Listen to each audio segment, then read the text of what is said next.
Trotsky Castillo, buenas noches, Lea Cruz. Vamos a ver, ya por lo menos sabemos 52. Bueno, vamos a iniciar por el tiempo y así no nos agarra el dedo a la puerta. Así la licenciada se organiza y también entra a la... Hoy vamos a continuar nuestro curso. Ya vimos la familia, ya vimos su parentesco, el matrimonio, los impedimentos del matrimonio, el régimen económico al que pueda estar sometido el matrimonio. Y pues ahora no nos queda más que qué es lo que pasa con todo aquello que inicia, porque también todo lo que inicia tiene un fin. Entonces, hoy vamos a ver pues la separación y el divorcio, dos temas que se tienen que ir de la mano, tienen que verse traté de poner las diapositivas lo más unidos para poder hacer las diferencias, para que al final podamos hacer una diferencia entre qué es la separación realmente y qué es el divorcio, cuáles son sus efectos, y entonces eso va a ser muy importante. Entonces hoy vamos a ver la separación y el divorcio.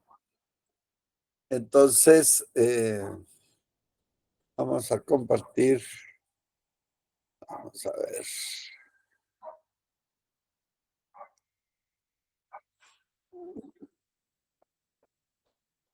Bueno, entonces yo creo que por ahí estamos.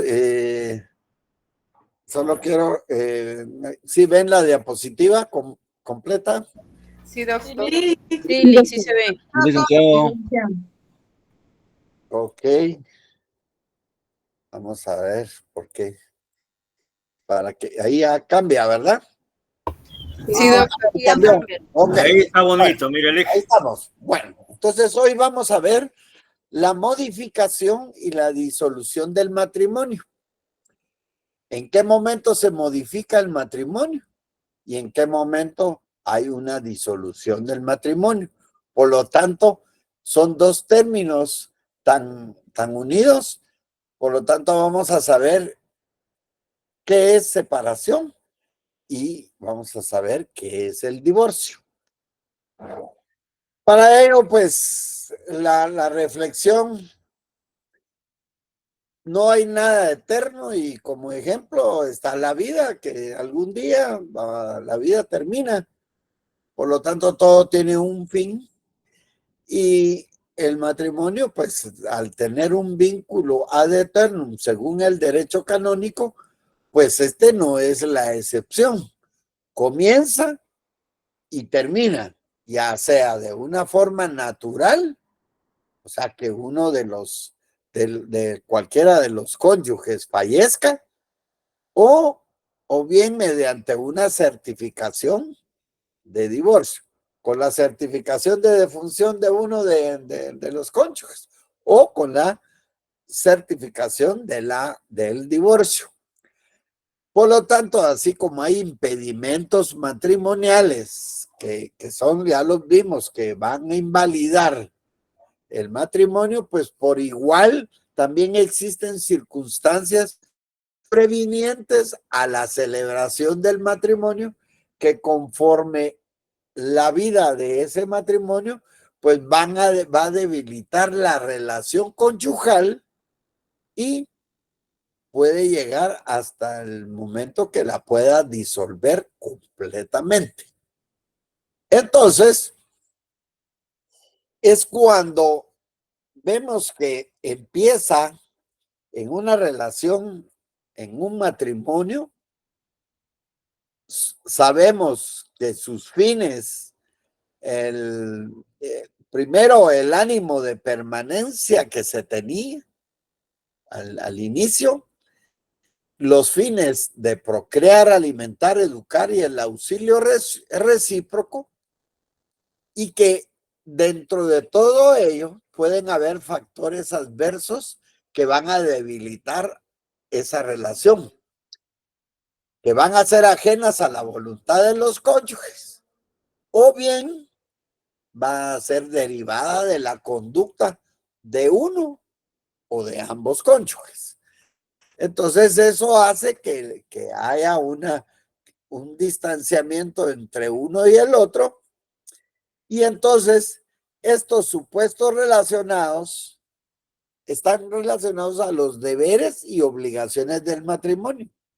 Que empiezan, es que yo tengo que hacer y que tengo que dar, y bueno, empiezan todos los problemas. Por lo tanto, todos estos factores debilitantes tienen como consecuencia el debilitamiento del vínculo conyugal. Solo lo debilitan. Y hay una suspensión de algunas situaciones jurídicas que surgen del matrimonio. O sea, que el matrimonio esa relación conyugal se modifica, el vínculo, pero no se rompe.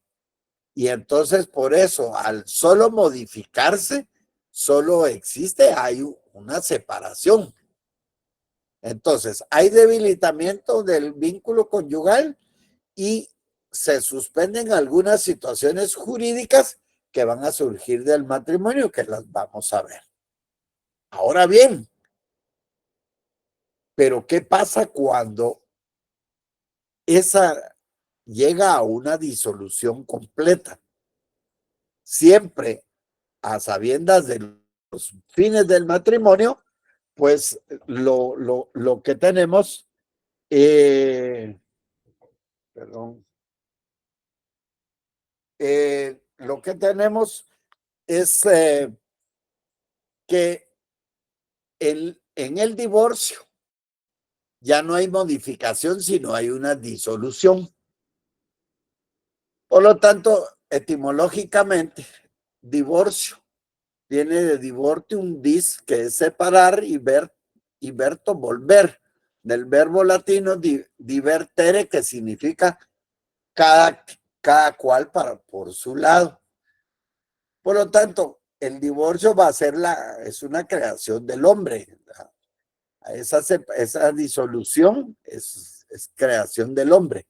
Y en el derecho canónico del matrimonio era inválido como consecuencia de los vicios, pero posteriormente fue mucho más importante determinar el divorcio por diferencias conyugales. Por lo tanto, el efecto último, en el divorcio hay una disolución definitiva y total del vínculo conyugal, a diferencia de la separación, que solo hay debilitamiento del vínculo, no hay ruptura del vínculo conyugal, permanece el vínculo conyugal. Por lo tanto, solo se modifica el matrimonio, no hay una separación, pero no hay ruptura. En cambio, en el divorcio hay esa disolución definitiva, cada quien por su lado, y se le restituye a cada uno de ellos, a los cónyuges, ya no van a ser cónyuges, sino excónyuges, y van a restituirse su capacidad para contraer matrimonio. Pero hasta el momento que haya la disolución del matrimonio con con la resolución judicial. Por lo tanto, es importante entonces, primero, veamos la separación. ¿Cómo la podemos definir? Es la interrupción de la vida conyugal sin ruptura del vínculo. ya sea por un acto unilateral de uno solo de los cónyuges o de ambos, o sea, por mutuo acuerdo. Hay un acto unilateral o de uno de los cónyuges, o que hayan decidido, bueno, ya no podemos vivir y separemos. Entonces, en esta separación hay una interrupción de la vida conyugal, pero no se rompe el vínculo. Ese vínculo legal que se recuerda cuando definimos matrimonio, la unión legal de un hombre con una mujer. Entonces, aquí en la separación no se rompe el vínculo conyugal. Se suspenden los deberes relativos al lecho, a la cama y a la habitación. Por lo tanto, es un acto jurídico familiar que va a modificar la relación conyugal. La modifica, pero no la rompe. No se rompe el vínculo, permanece el vínculo conyugal. A diferencia en el divorcio, que podemos definirla como la ruptura de un matrimonio válido. Tiene que haberse un matrimonio válido de ambas, viviendo juntos ambos esposos, y que por un acto unilateral de uno de los cónyuges o también por mutuo acuerdo deciden disolverse, romper el vínculo conyugal. Ya no hay, aquí no hay separación, sino que hay ruptura completa del vínculo. Por lo tanto, al hacerse la disolución, se va a restituir a los excónyuges la capacidad para contraer nuevo matrimonio. Por lo tanto, el divorcio es el acto jurídico familiar que disuelve el matrimonio. En la separación solo modifica la relación conyugal, no disuelve el matrimonio. El divorcio se disuelve totalmente y se rompe el vínculo matrimonial. Por lo tanto, cada una de ellas tiene sus características. Por ejemplo, en la separación, pues es una institución que responde al principio de promoción del matrimonio, mantenimiento del acto matrimonial. Solo hay una separación. Esta separación puede establecerse de mutuo acuerdo, o sea, que estén de acuerdo los dos, o mediante causal acreditada o determinada. Cuando hay una causal, es algo que que hace que no sea posible la relación dentro del matrimonio. Por lo tanto, esa causal debe de estar establecida exclusivamente en la ley, y esas las vamos a ver. Como solo hay separación, no disuelve el vínculo conyugal. Estamos hablando de la separación. Se va a modificar la relación conyugal. Se separan. Modifica el matrimonio, pero no lo disuelve.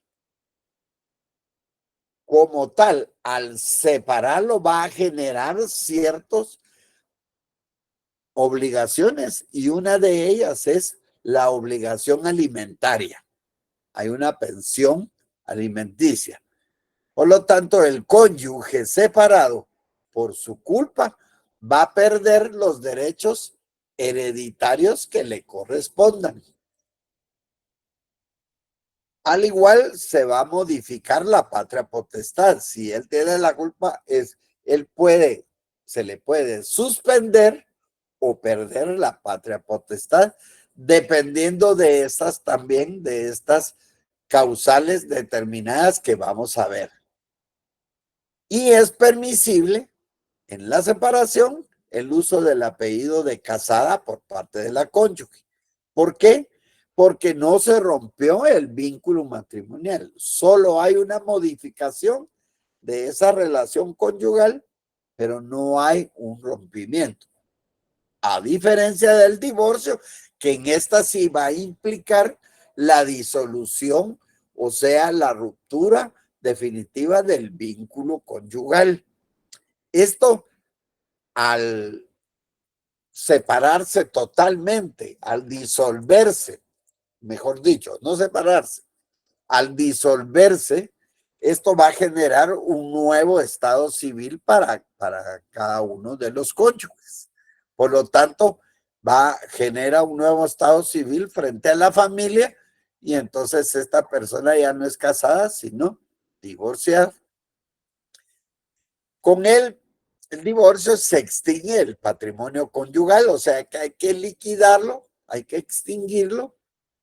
Y también se extingue el régimen económico del matrimonio, por lo tanto hay que extinguir y liquidar y darle a cada quien dependiendo el régimen económico al que se haya establecido. Eso ya lo vieron ustedes en la clase anterior.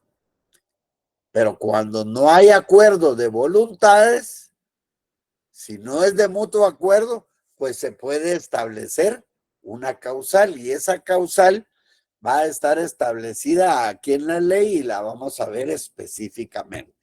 O sea que tanto la separación como el divorcio se puede pedir de mutuo acuerdo o mediante una causal, tanto para la separación como para el divorcio, y son las mismas causales, y que vamos a ver que están establecidas en el artículo 155.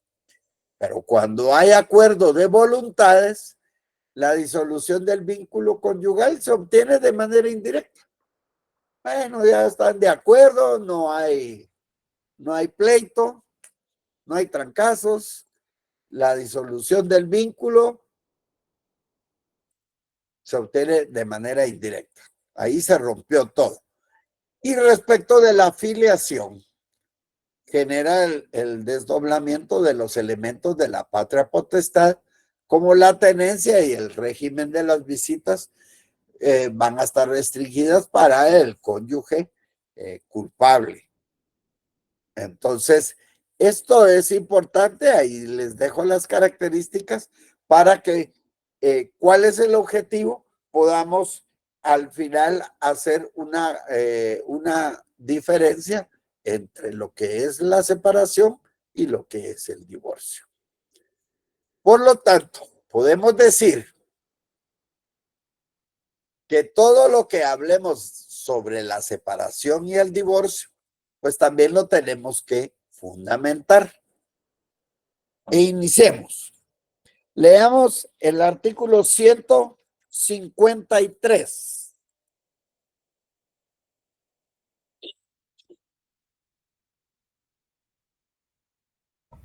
El matrimonio se modifica por la separación y se disuelve por el divorcio.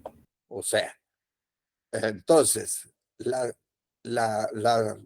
separación modifica al matrimonio y el divorcio lo disuelve. Entonces, ahí hay una gran diferencia. Entonces, podemos decir que en la separación es la interrupción de la vida conyugal, pero sin que haya ruptura del vínculo, y esto puede ser por acto unilateral de uno de los cónyuges o por mutuo acuerdo. Puede ser que solo una persona solicite por X circunstancia y que haya que establecerla mediante las causales, que vamos a ver cuáles son esas causales. Por lo tanto, debe existir una causa modificativa del matrimonio. No hay ruptura definitiva del vínculo. Este continúa. Y es importante que es un acto unilateral y un acuerdo mutuo. Todo esto tiene que terminar con una decisión judicial, quien es el que valora toda la situación. A diferencia del divorcio, que aquí es la interrupción de la vida conyugal, aquí no. Aquí hay una ruptura de un matrimonio válido viviendo juntos ambos esposos. Aquí había la separación es una causa modificativa del matrimonio. Aquí, en el divorcio, es una causa disolutiva del matrimonio. Por lo tanto, la separación es modificativa y el divorcio es una causa disolutiva. ¿De qué? Del matrimonio, o sea, del vínculo matrimonial. En la separación no hay ruptura. Y en el divorcio sí hay ruptura definitiva del vínculo. En ambos puede solicitarse tanto por un acto unilateral, o sea, de uno de los cónyuges o por ambos cónyuges. Y todo termina. Leamos el artículo 154. Separación y divorcio. La separación de personas, así como el divorcio, podrán declararse. Podrán declararse, ¿verdad? Bueno. 1. Por mutuo acuerdo de los cónyuges. Cónyuges. Y 2. Por voluntad de uno de ellos mediante causa determinada. La separación o divorcio. Esa causa determinada la vamos a ver más adelante. La separación o divorcio por mutuo acuerdo de los cónyuges no podrán pedirse sino después de un año, contado desde la fecha en que se celebró el matrimonio. O sea que tanto la separación o divorcio por mutuo acuerdo no se puede pedir sino después de un año, contado desde la fecha en que se celebró el matrimonio. O sea que ese es un tiempo que se da, a menos que haya una causal. Entonces, esas causales las vamos a ver. Y entonces, si es de mutuo acuerdo, entonces no se puede pedir, sino después de un año contado desde la fecha en que se celebró el matrimonio, tanto para solicitar la separación como para solicitar el divorcio. Por lo tanto, al establecer esta relación entre la separación y el divorcio, imágenes muy similares, las clases de separación, por lo tanto, son de dos tipos. De mutuo consentimiento, o sea, la pueden pedir ambos o la puede pedir solo uno mediante una causa justificada o determinada. Y esa causa está establecida en el artículo 155. Ya vamos a ver cada una de ellas. Esa es en la separación. Y en el divorcio, por igual, también hay, por mutuo consentimiento, ambos deciden divorciarse o uno de ellos mediante una causa justificada o determinada de todas las que vamos a ver en el artículo 155.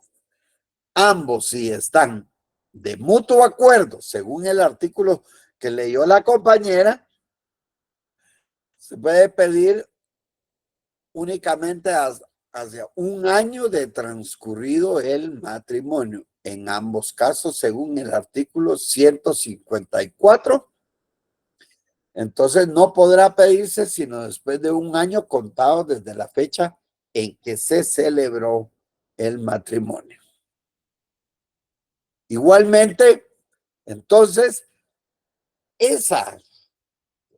tanto la separación como el divorcio, va a generar efectos propios de la separación y propios del divorcio.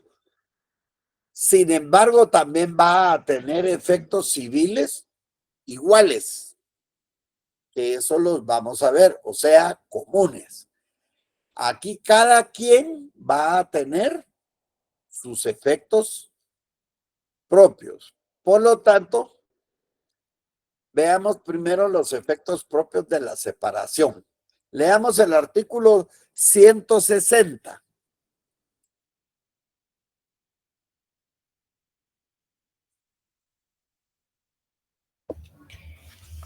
Son efectos propios de la separación, además de la subsistencia del vínculo conyugal, los siguientes.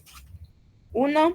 El derecho del cónyuge inculpable a la sucesión intestada del otro cónyuge.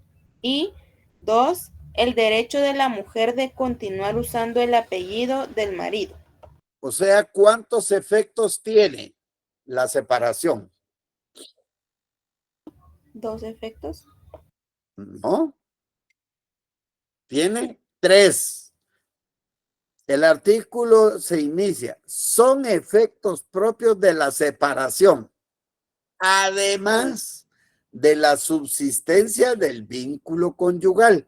O sea que el primero sería la subsistencia del vínculo conyugal. Eso es lo que lo diferencia de la disolución en el divorcio.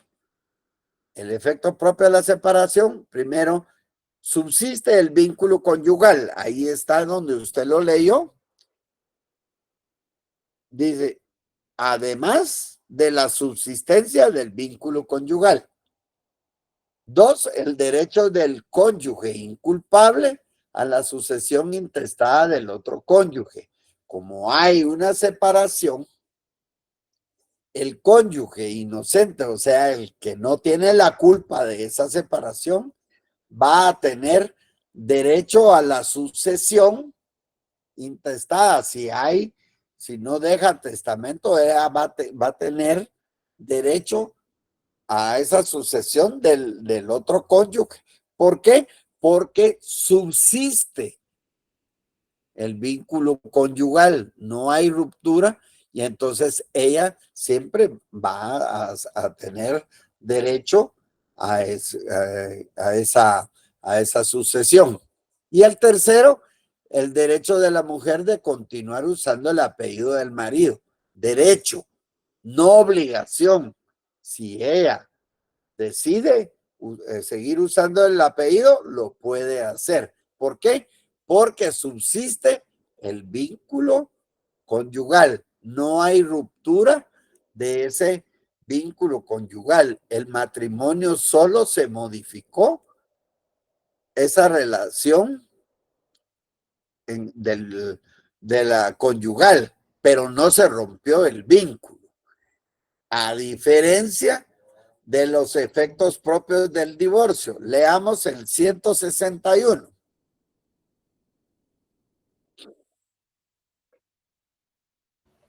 Es efecto propio del divorcio la disolución del vínculo conyugal que deja Aquí ya es diferente. Aquí ya se disolvió el vínculo, ¿verdad? Sigan. que deja a los cónyuges en libertad para contraer nuevo matrimonio. O sea, hay el efecto es libertad para contraer nuevo matrimonio. Porque si ya se disolvió el vínculo conyugal, ya hay un divorcio, entonces él puede volver a contraer matrimonio. En la separación no. Aquí persiste y entonces si él quiere contraer matrimonio, estaría teniendo un impedimento para contraer matrimonio. Un impedimento dirimente absoluto. Y tercero, ¿habrá otro efecto?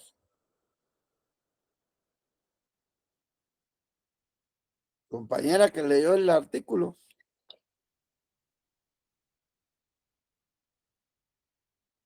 Bueno, para el tercer efecto, leamos en la separación, tiene derecho de la mujer de continuar usando el apellido del marido. Pero esto no es solo porque, porque la relación existe en la separación y entonces en el divorcio no. Leamos el artículo 171. Artículo 171. Pérdida del apellido. La mujer divorciada no tiene derecho a usar el apellido del marido. Ahí está el tercer efecto. Entonces usted hágale ahí en el artículo 161, agregar la pérdida del apellido en el artículo 171.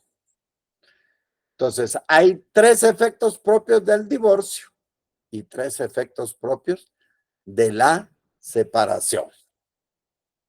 Esto es muy importante. Si usted lo está viendo bien y lo va diferenciando, entonces quiere decir que se está dando cuenta y entonces va a ser mucho más fácil.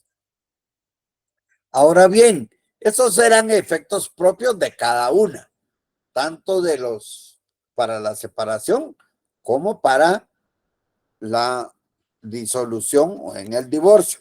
Leamos el artículo 159.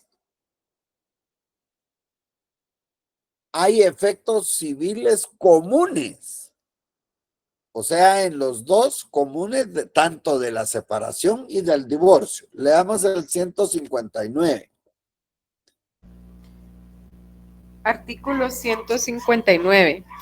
Son efectos civiles comunes de la separación y del divorcio los siguientes. 1. Liquidación del patrimonio conyugal. 2.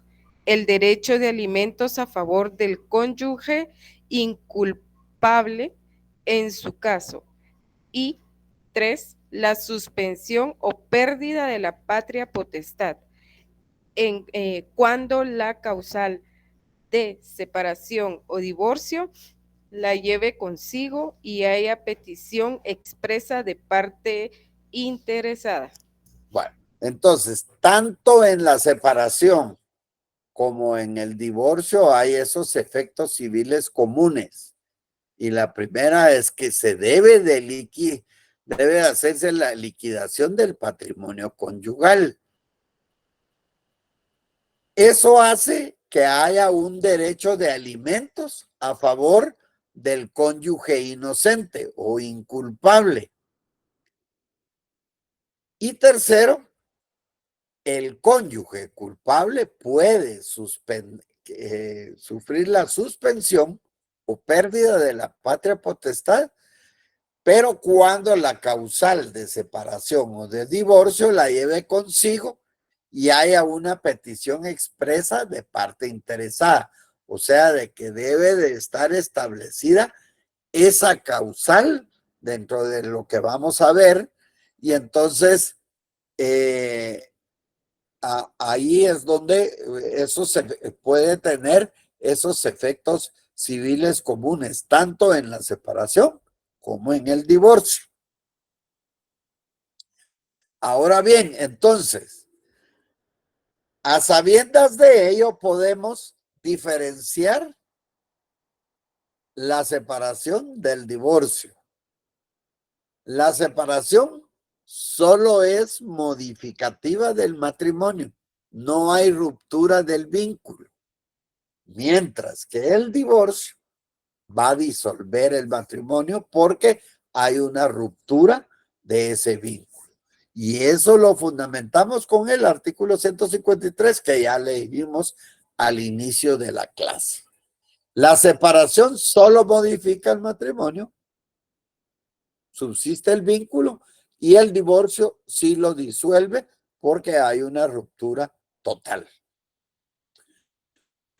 Ahora bien, esas causas comunes para obtener la separación están en el artículo 155. Aquí están todas muy pequeñas, no lo va a ver. Sin embargo, esas todas esas causales, una va a ser por causal de todas estas establecidas aquí, va a ser por infidelidad, hay otra por maltrato y violencia, la tercera atentado contra la vida del otro, separación, abandono, ausencia por más de un año, una relación de embarazo, parto, matrimonio sin conocimiento, prostituir o corromper, una negativa a los deberes de asistencia y alimentación, malos hábitos y la desaveniencia conyugal, delito, acusación calumniosa contra el cónyuge, condena en sentencia firme de más de 5 años, una enfermedad perjudicial al otro cónyuge, impotencia absoluta o relativa perjudicial al matrimonio por una enfermedad mental, o sea, una interdicción declarada judicialmente, y una separación declarada en sentencia firme. Es muy leer todas estas causales, sin embargo, veámoslas una por una. Primero, ¿qué son esas causales? Pues esas causales establecidas en el artículo 155 son conductas antijurídicas que atentan contra la paz conyugal. Va a ser todo acto u omisión, de acción u omisión, y puede ser doloso o culposo, e imputable al cónyuge que daña la confianza y el respeto matrimonial, permitiendo al cónyuge inocente utilizarla como sustento para requerir la separación de cuerpos, que es en la modificación, la separación, o bien el divorcio con la disolución. La causal de divorcio involucra un hecho ilícito, como violación de los importantes deberes del matrimonio. Todas estas causales son de orden público y no pueden desconocerse, modificarse o suprimirse en virtud de la autonomía de la voluntad. Son determinadas por el juez, por lo que deben ser acreditadas en un proceso judicial. Posteriormente ya se les hablará sobre ello. Son de orden expreso, taxativo, y solamente pueden invocarse causales expresamente establecidas por el ordenamiento jurídico, o sea, que estén establecidas en el artículo 155 del Código Civil. Son directas cuando la acción va dirigida específicamente contra el otro cónyuge, e indirectas cuando la conducta de un cónyuge va a repercutir en el otro, y van a ser objetivas aquellas que no implica juzgar sobre el motivo o causa que la generó. Al saber que las causales van a ser esas conductas antijurídicas, veamos cada una de ellas. En la primera, infidelidad. En la infidelidad se incluyen todas aquellas conductas que van a implicar una violación del deber de fidelidad, a cuyo cumplimiento se encuentran sujetos los cónyuges. Maltrato y violencia, pues todos esos actos vejatorios ejecutados con crueldad y con el propósito de hacer sufrir material o moralmente a otro cónyuge. Atentado contra la vida del otro cónyuge, acción a través de la que un cónyuge intenta matar al otro, pudiendo ser autor principal, cómplice o instigador. Este es un acto lo suficientemente grave como para poner en peligro la vida del otro cónyuge. No basta afectar la integridad física, sino violentar la vida del cónyuge.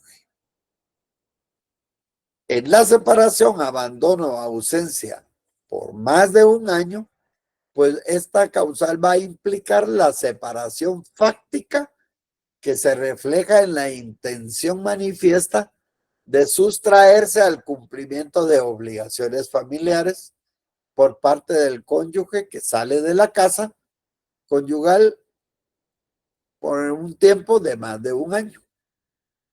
Que el que se le va a la mujer y pregunta, ¿pero qué hice? Pues él sabrá. La relación embarazo, parto, matrimonio sin conocimiento, el hecho de que la mujer dé a luz durante el matrimonio a un hijo concebido antes de su celebración, pero siempre que el marido no haya tenido conocimiento del embarazo antes del matrimonio, porque si él tiene el conocimiento, pues ya no es una causal que se pueda invocar. También prostituir o corromper es esa incitación del marido para prostituir a la mujer o corromper a los hijos.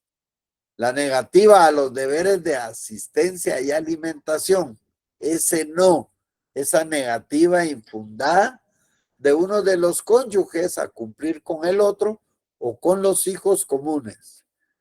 Tanto los deberes de asistencia y alimentación a que está legalmente obligado.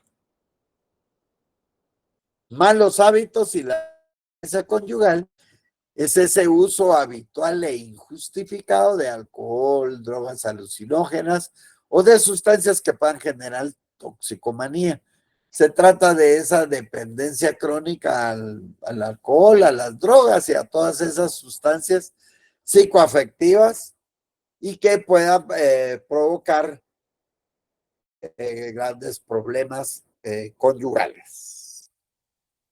Delito, acusación calumniosa contra el otro cónyuge, pues la denuncia de delito o acusación calumniosa hecha por un cónyuge contra el otro. La condena en sentencia firme de más de 5 años, pues esa separación de hecho, producto de la pena privativa de libertades mayor a 5 años. Que esto resulta necesaria que exista una sentencia condenatoria. Si no hay sentencia condenatoria, no es una causal que se pueda invocar. Enfermedad perjudicial al otro cónyuge, pues son todas esas enfermedades de transmisión sexual, por ejemplo, que según el tipo van a implicar un estado biológico con consecuencias jurídicas y que el derecho regula de manera particular con el fin de proteger a toda la familia. Esta causal busca proteger realmente al cónyuge sano. La impotencia absoluta o relativa perjudicial al matrimonio, pues esta se refiere a la procreación, siempre que por su naturaleza esta sea incurable y que haya sido posterior al matrimonio. Si esta fue anterior al matrimonio, no es una causal que se pueda invocar. Enfermedad mental con interdicción declarada, pues esa enfermedad mental incurable de uno de los cónyuges que sea suficiente para declararle la interdicción. Y la separación declarada en sentencia firme, pues es causa para obtener el divorcio o la separación de personas declaradas, pero en sentencia firme. Bueno, hasta aquí, no sé, por ahí está la licenciada, ahí está. Esto es lo que tenemos. Por ahí va. Gracias, doctor. Y aquí hay una señorita, Claudia Cifuentes. Hola, buenas noches y gusto saludarlos. Tengo una duda en cuanto a la causal de enfermedad perjudicial al otro cónyuge. He leído, pero me corrigen si estoy mal, ¿verdad? Que cuando habla de esta enfermedad, exclusivamente habla del VIH, pero digamos que si es otra infección de transmisión sexual, como el VPH que produce cáncer en un futuro, la ley o cómo sería ahí, perdón, es que por eso son todas las enfermedades de transmisión sexual que a través del tiempo y con el avance de la medicina se ha visto que tiene consecuencias. Y esas son esas consecuencias jurídicas, es ese daño que le produce al otro cónyuge, al producir un problema canceroso o un problema incurable, como por ejemplo el herpes genital, e incluso que puede degenerar en un proceso canceroso. Todas estas enfermedades de transmisión sexual, compañera. Así es. Muchas gracias. Para servirle. ¿Alguien más?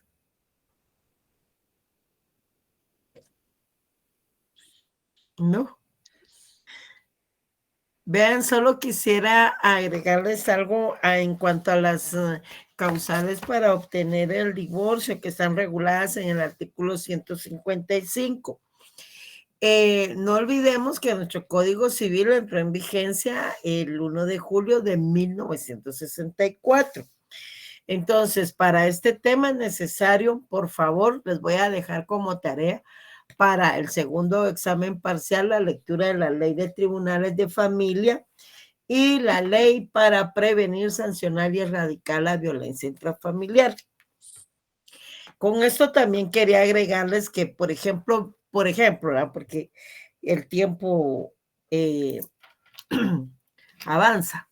Miren, en dos formas puede declararse la separación o el divorcio.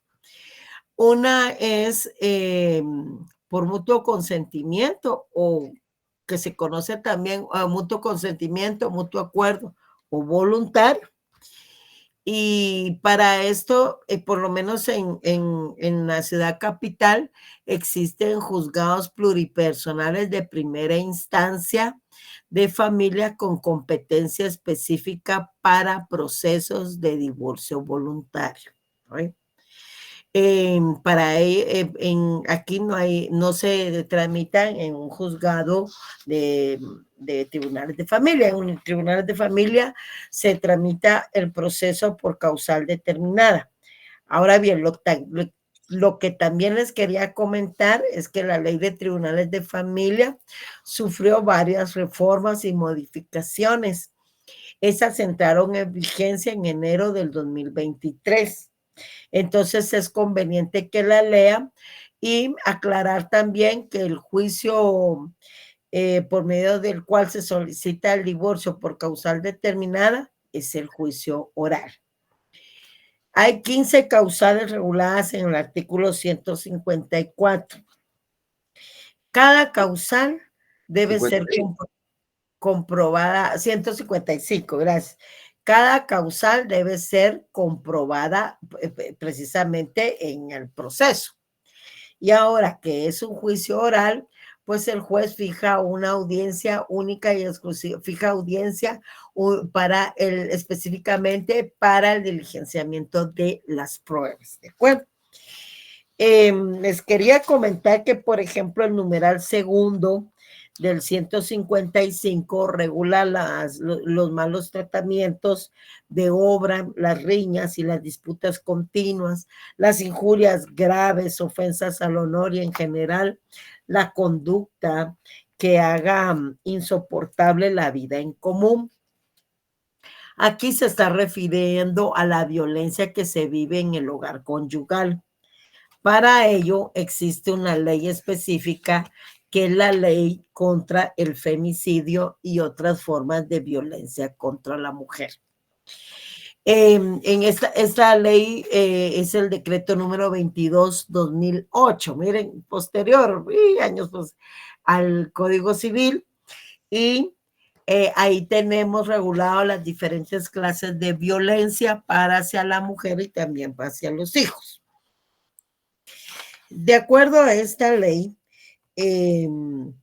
pues violencia contra la mujer es toda acción u omisión basada en la pertenencia al sexo femenino que tenga como resultado un daño inmediato o ulterior sufrimiento físico, sexual, económico, psicológico para la mujer, así como las amenazas de tales actos, la coacción o la privación arbitraria de la libertad, tanto si se produce en el ámbito público como en el ámbito privado. De ahí que se genera la violencia económica, violencia física, violencia psicológica o emocional y la violencia sexual. Dentro de la violencia psicológica tenemos las acciones que pueden producir daños o sufrimiento psicológico, emocional a una mujer o a sus hijas o a sus hijos, así como las amenazas o violencia contra las hijas, los hijos u otros familiares, oigan bien esto, hasta el 4º grado de consanguinidad y 2º de afinidad de la víctima, ¿verdad? Entonces, pongan atención siempre porque de estas causales se relacionan siempre con otras leyes. Por ejemplo, en donde tenemos regulado el tema de las penas mayores a 5 años de prisión, pues obviamente ahí tenemos un código penal con delitos, por ejemplo, el robo, el lavado de dinero, el secuestro, que son delitos que tienen penas mayores de 5 años, entre otros, ¿verdad? Otra cuestión, este numeral 3 del 155, por ejemplo, el atentado de uno de los cónyuges contra la vida del otro o de los hijos, si se refiere a los cónyuges en general, pero si ya se trata de la cónyuge, volvemos a lo mismo, que está la ley contra el femicidio, ¿de acuerdo? Y otras formas de violencia contra la mujer. En el numeral 6, que está la incitación del marido para prostituir a la mujer o corromper a los hijos, ahí tenemos la ley contra la violencia sexual, explotación y trata de personas. Esta ley tiene reformado los delitos de violación. Ahora solo hay violación, agresión sexual y también está regulado el tema de la promoción, facilitación o favorecimiento de prostitución agravada.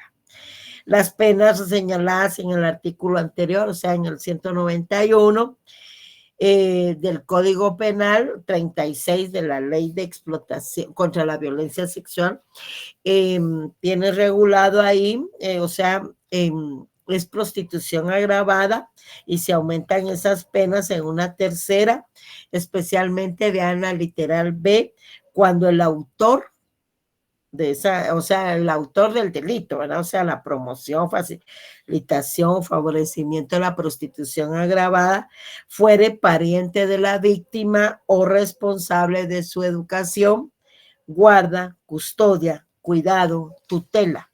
O sea, el cónyuge, excónyuge, conviviente o exconviviente de la víctima o de uno de sus padres, y cuando mediare violencia o abuso de autoridad. Vean, entonces han sufrido algunos cambios, leyes posteriores derogan las anteriores y prevalece la específica en el caso de la norma general. En el numeral 7 tenemos la negativa infundada de uno de los cónyuges a cumplir con el otro o con los hijos comunes. Ahí, compañeros, los deberes de asistencia y alimentación a que está obligado legalmente. ¿Qué sucede ahí? Cuando hablamos del derecho de alimentos, pues si son demandados, generalmente eso se traduce en una pensión alimenticia que fija el juez.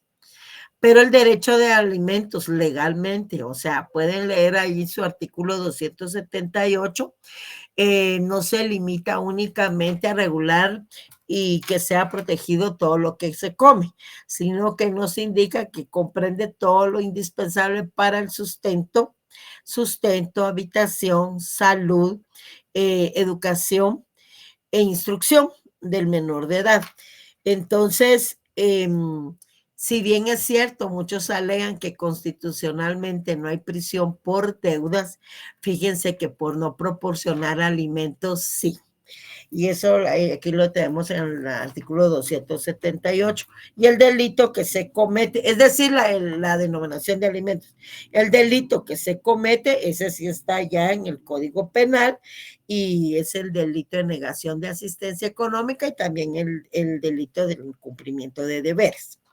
El 278 o 60, 278 del Código Civil, es bueno que lo lean. Miren, la denominación de alimentos comprende todo lo que es indispensable para el sustento, habitación, vestido, asistencia médica y también la educación e instrucción del alimentista cuando se es menor de edad. Entonces, vayan haciendo esa relación, porque existen las diferentes causas aplicables tanto a la separación como al divorcio. Ese numeral 9, por ejemplo, los hábitos de juego o embriaguez o el uso indebido y constante de drogas estupefacientes cuando amenazar causar la ruina de la familia o constituya un continuo motivo de desaveniencia conyugal. Vean, esa causal se aplica tanto. ¿Se recuerdan? Para solicitar la declaratoria del estado de interdicción de una persona, ¿se recuerdan? También para la suspensión y pérdida del ejercicio de la patria potestad, y aquí la tenemos para solicitar el divorcio por causal determinada, invocando esta causal, aplicable indistintamente a la separación o al divorcio. Entonces, es bueno, compañeros, que tomemos en cuenta otras leyes que también se relacionan con el Código Civil, y en este momento que estamos explicando las causales para obtener el divorcio, específicamente ellas, ¿verdad? En esa guía 54, si ustedes vean, yo les hice un cuadrito, un cuadro con las 15 causales, pero hay un adicional que incluye leyes que se relacionan con las causales contenidas en el artículo 155. Por favor, entonces deben de tomar en cuenta siempre esto. ¿Tienen alguna duda o comentario para ir finalizando? Licenciada, buenas noches. Dispense la pregunta. Sí, Dixon, buenas noches. ¿Qué tal? Buenas noches. Mire, usted mencionó la ley de tribunal de familia. Ley de tribunales de familia. Ley de tribunales de familia. Ley de tribunales de familia. ¿Y qué otra había dicho también? Ley para prevenir, sancionar y erradicar la violencia intrafamiliar. Ok, así los busco de una vez. Muchas gracias. Para servirle. Tan linda, gracias. ¿Alguien más? Están cansados, son las 8:05. Pero hoy no los va a dejar el bus. Muchísimas gracias, doctor. Muchas gracias, compañeros. Se conectaron 83. Aquí siempre se conectan más que en la sección A. Les agradecemos y nos vemos el día jueves. Pasen feliz noche. Gracias a Muchas ustedes. gracias. Buenas noches.